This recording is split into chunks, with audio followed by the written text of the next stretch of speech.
Alrighty, last one. We are on employment here. Last one for this week. Let's make sure you highlight and date up top. ATSI and employment, and we'll go from there. Oh, Patrick's joining us a lot this week. He's got a book for us. Can you show everyone your book? Yeah? Aren't you clever? See, start 'em young. Those life outcomes are soaring through the roof. Education. Yeah? You tell them a story. And he's clearly very drunk. Can't stand up straight. Yes? What book is it? Can you show everyone?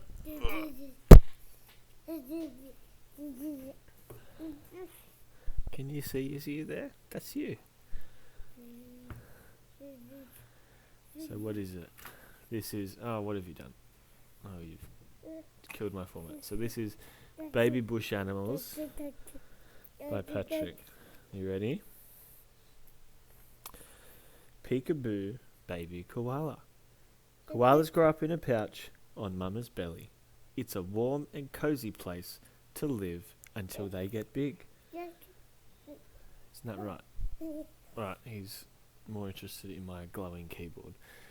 Alright, we'll say bye. Thanks for the story.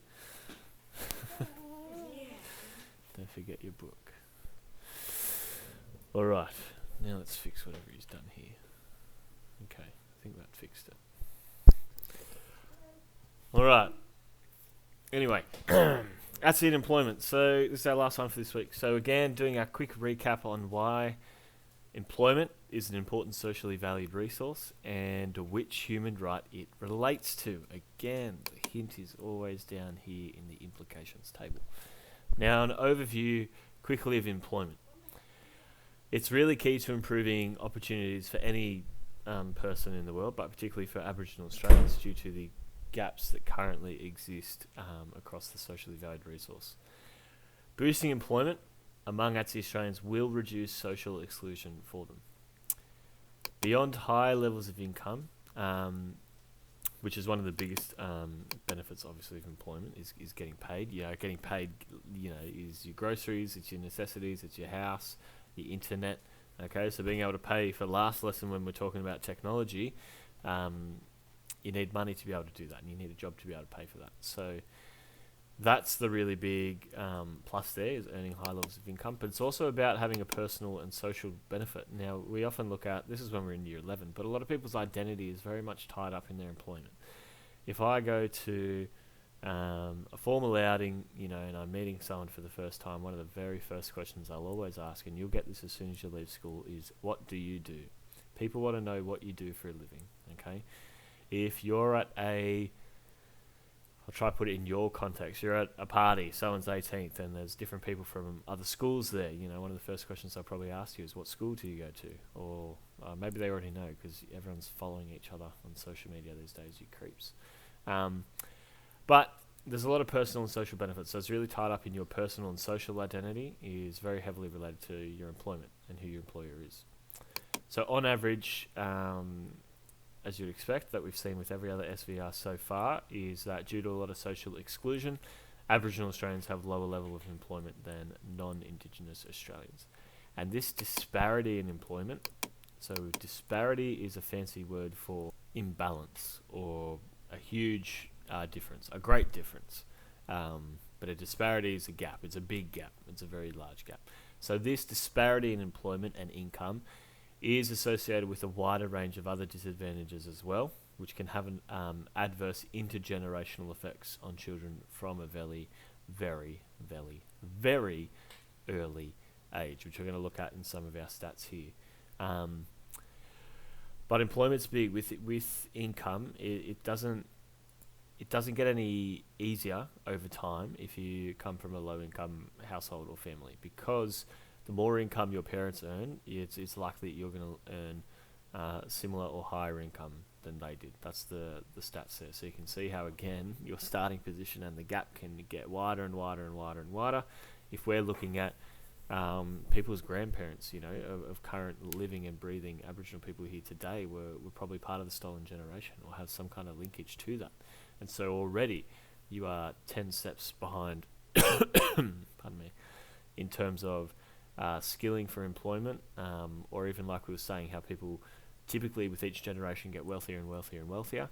If your starting point's already here, that can get really hard. So I guess what I mean by that is if you look at an exponential growth, I don't know if you guys have had this explained to you. Let's say I earn $1 today, then $2 tomorrow, then $4 the next day, then $8 the next day, $16 the next day, $32 the next day, $64 the day after, so on and so forth. Exponentially growing. I'm doubling each day.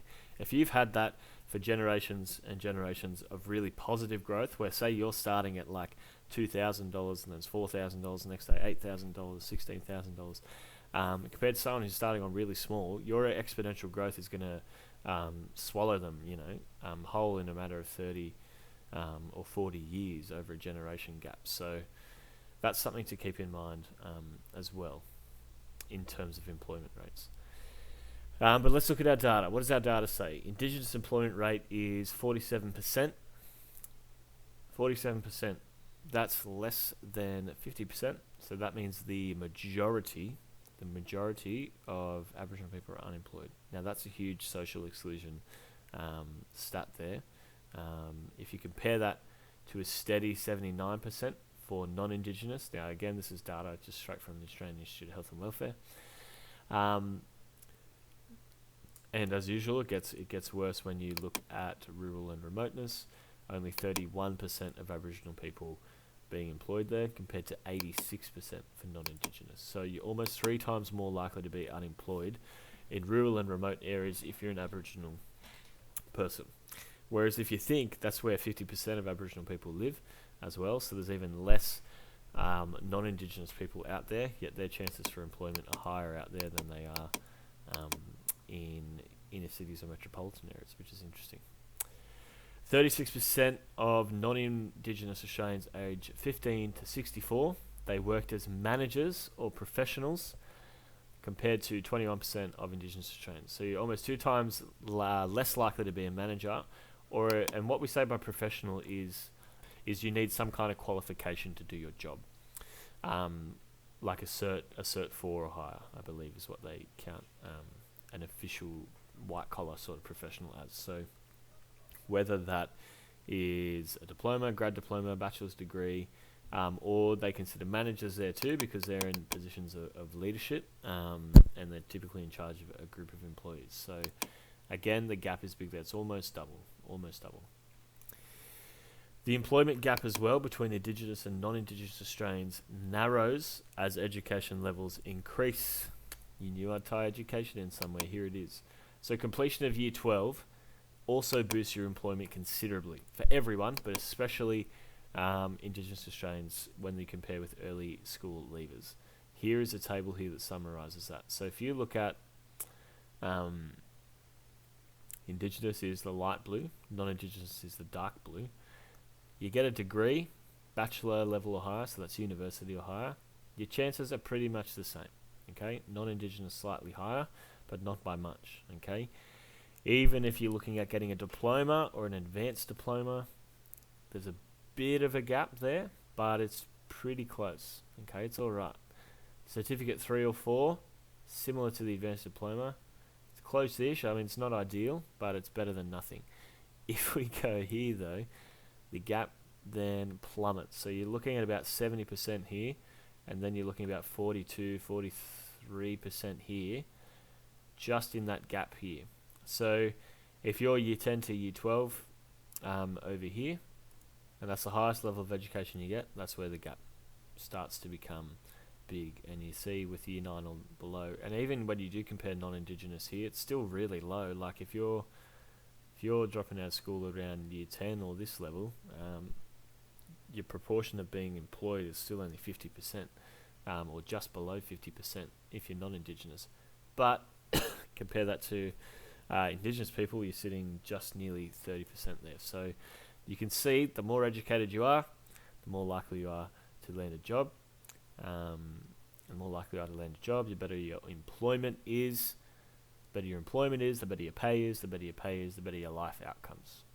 Okay, because you can afford housing, you can afford really good childcare, you can afford to buy quality, good, whole food and nutritious and delicious food. You can afford to go on holidays and actually relax and unwind from a stressful year at work. You can afford presents for different holidays, and all these little things just really improve and boost mental and physical health and well-being. If we look at the employment rate in 2016, so this is where this is, for young Indigenous Australians 18 to 29 who completed Year 12 was between 1.5 and 3 times the rate of those without Year 12 qualification. So what does this mean? This means that for Indigenous Australians who completed the Year 12 level, whether that was a HSC, now you can get your HSC or equivalent when you're older than 18. So their employment was 1.5 to 3 times more likely than those without a Year 12 qualification. So again, it's just really important to finish Year 12, guys. But if we're looking at the employment and how that education feeds into employment, because most future jobs that are high paying will need some form of qualification and do require some form of qualification, that's going to earn you the big bucks, so to speak. Yeah, it's really important to stay in school. All right, here's our implications for employment. Obviously, our first one's a human rights abuse. So number 23. So everyone has the right to work in favourable work conditions and to protection against unemployment. Okay, that's why we have a lot of JobKeeper. That's why we have Jobs Australia. That's why we have a lot of services out there to help people get jobs here. Rural and remote areas where a significant proportion of Aboriginal people live, roughly half, only 31% are employed compared to 86% for non-Indigenous. Yes, we've already used this stat here, but this is in terms of all of these dot points. Like I said, these are straight. Oh Jesus! These are straight pure paragraphs. This is gold for you guys. Across Australia, it's less than half of all Indigenous people aged 15 to 64 are employed. This means that majority of eligible working Aboriginal people are unemployed, so 53% are unemployed. This demonstrates a violation of the right to protection from unemployment. If you have the majority of a certain ethnicity or a certain group of people who are unemployed, then that is, in my mind, a clear breach of that human right number 23, because they obviously clearly do not have the right to protection from unemployment if the majority of them are unemployed. Unless that's significantly higher, I would say that even ours looking at 80%, that's still 20% of people roughly unemployed. So what this does is this really widens the gap between Indigenous and non-Indigenous Australians. Obviously this is creating a lot of social exclusion, especially because it reduces social mobility, as they will have less job opportunities. Okay, that ability to vertically move up social class and social status and to achieve higher life outcomes is so bound by your employment. And the fact that 53% are unemployed is a clear violation of that human right there.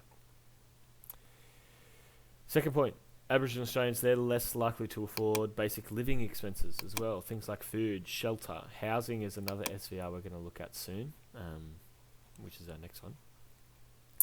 And that's really poor in comparison to non-Indigenous. But food, shelter, clothing, rent, mortgage payments, being able to own a house, transport, so cars. Cars are really important to get to and from work. It's really quite hard if you don't have a car to get to work. Yes, you can catch train and public transports, but that's very reliant on other systems other than yourself. And then there's also the idea of healthcare. Yes, we have Medicare and free healthcare to a certain extent in Australia, but as soon as you hit 30, you need to pay a Medicare levy, which is quite expensive.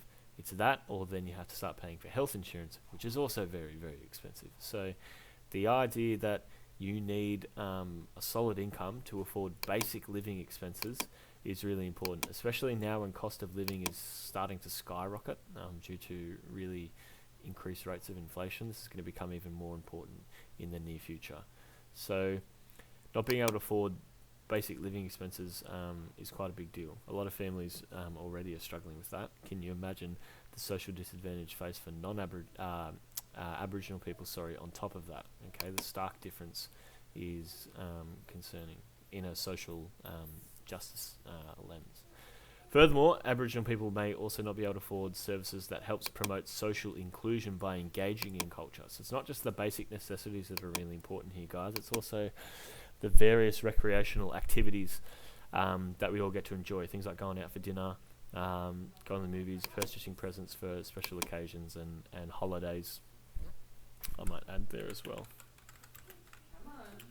And travel is really important too. So all of those things are, you know, not as important, I guess, as basic living and drinking, eating, sleeping, and having a roof over your head, and getting to and from work.